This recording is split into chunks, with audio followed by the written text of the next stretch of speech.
जो पुरुष सब कर्मों को परमात्मा में अर्पण करके और आसक्ति को त्याग कर कर्म करता है, वह पुरुष जल से कमल के पत्ते की भांति लिप्त नहीं होता है।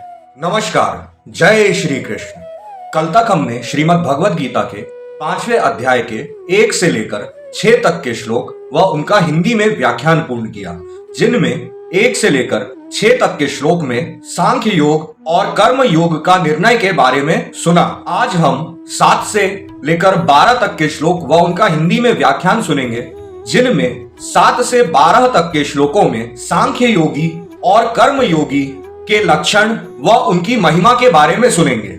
चलिए प्रारंभ करते हैं। जय श्री कृष्ण। श्री परमात्मने नमः। योग युक्तो विशुद्धात्मा विजितात्मा जितेंद्रिय सर्वभूतात्म भूतात्मा कुर्वन्नपि न लिप्यते नैव किश्चित् करोमीति युक्तो मन्यते तत्त्ववित् पश्यन् शृण्वन् स्पृशन् जिघ्रन् स्वं गच्छन् स्वपन् स्वशन् प्रलपन् विसृजन् गृहन्नुन्मिषन्निमिषन्नपि इन्द्रियाणि इन्द्रियार्थेषु वर्तन्त इति धारयन् ब्रह्मण्याधाय कर्माणि संत्यक्त्वा करोति यः लिप्यते न स पापेन पद्मपत्रमिवाम्भसा कायेन मनसा बुद्ध्या केवलैन्द्रियैरपि योगिनः कर्म कुर्वन्ति संत्यक्त्वात्म शुध्यते युक्तः कर्म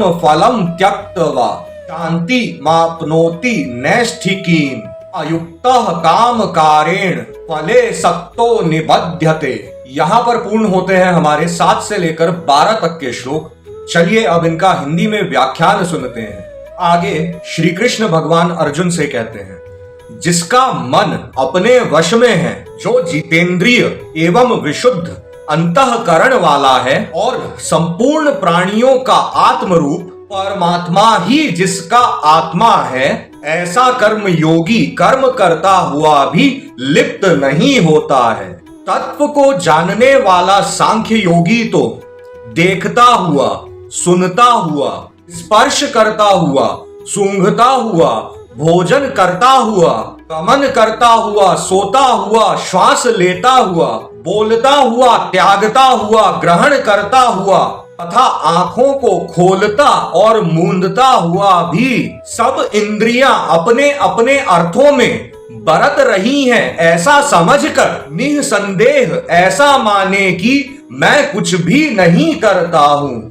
परंतु हे अर्जुन, देहाभिमानियों द्वारा यह साधन होना कठिन है और निष्काम कर्म योग सुगम है, क्योंकि जो पुरुष सब कर्मों को परमात्मा में अर्पण करके और आसक्ति को त्याग कर कर्म करता है, वह पुरुष जल से कमल के पत्ते की भांति लिप्त नहीं होता है। इसलिए निष्काम कर्म योगी ममत्व बुद्धि रहित केवल मन, इंद्रिय, बुद्धि और शरीर द्वारा भी आसक्ति को त्याग कर अंतःकरण की शुद्धि के लिए कर्म करते हैं। इसी से निष्काम कर्म योगी कर्मों के फलों को परमेश्वर को अर्पण करके भगवत प्राप्ति रूप शांति को प्राप्त होता है और सकामी पुरुष फल में आसक्त हुआ कामना के द्वारा बंधता है। इसलिए निष्काम कर्म योग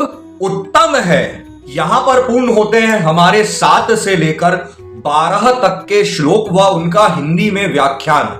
आगे की श्रीमद् भगवद गीता सुनने के लिए हमसे जुड़े रहें और कृपा करके कमेंट में जय श्री कृष्ण, राधे राधे लिखते रहिए। आप सभी का बहुत बहुत धन्यवाद।